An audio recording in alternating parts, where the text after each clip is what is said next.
কে বলে ছেলেরা কোনো দায়িত্ব নিতে পারে না? আজকে আমার বাড়ির রান্নার দায়িত্ব পুরোটাই আমার। কারণ মা আজকে আমি বাড়ি নেই, ডাক্তার দেখাতে গেছে। তবে আজকে মা বলেছিল যে তুই রান্না করে রাখবি, সে যেন খেতে পারি। এমনকি থালা বাসনও আমাকেই মাজতে হবে। যেহেতু মা সকালে বেরিয়ে গেছে ডাক্তার দেখাতে, এই কারণেই তো আমি সকালে ভাতটা বেড়ে নিই। মা তো রান্নাই করে গেছিলো ডিম আর কি চিংড়ি মাছ দিয়ে। তারপরে দুপুর হতে আমাকে রান্না করতে হবে। এর জন্য কি রান্না করবো প্রথমে তো ভেবেও পাচ্ছিলাম। তারপরে মাথায় আসলো হ্যাঁ, ফ্রিজের মধ্যে মা বলেছিল মাংস আছে, বাট খুঁজে পাচ্ছিলাম না। তারপরে এই যে এইখানে মাংসটা ছিল। তারপরে মাংসটা নিয়ে সব মশলা মশলা একবারে আমি করে নিয়েছিলাম।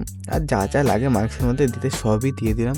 আর আমি একবারে সব মাখিয়ে একবারে মাংসটা এবার কষাবো, কারণ এক এক করে করতে গেলে আমার অনেক সময় লাগবে। এর জন্য সব একসঙ্গে মাখিয়ে কড়াইয়ে তেল দিয়ে তারপরে মাংসগুলো ছেড়ে দিলাম। আর তেলও বেশি লাগলো না, যেটুকু মাংস দিয়েছিলাম ওইটুকু। তারপরে হালকা নাড়াচাড়া করে ঢাকা দিতে বেশ হালকা কষে গেলেই লেগে গেছিলো মশলাটা। এবার তারপরে হালকা একটু জল ঢেলেই বেশ আমাদের মাংস রেডি। ব্যাস এবার আর কি দুপুরে চান টান করে ভাত বেড়ে একদম খেয়ে নিলাম। তারপরে খাওয়া দাওয়া কমপ্লিট হয়ে গেলেই ভাবলাম একটুখানি মা বাড়িতে ঘুরে আসি। তারপরে মা বাড়ি গিয়ে কাজ হচ্ছিলো, একটুখানি দেখেও আসলাম। তারপরে বাড়ি এসে দেখি মা চলে এসে মা বিরিয়ানি এনেছিল। বাহ! আর রাতের খাবারটা তো বিরিয়ানি দিয়ে সেই হবেই।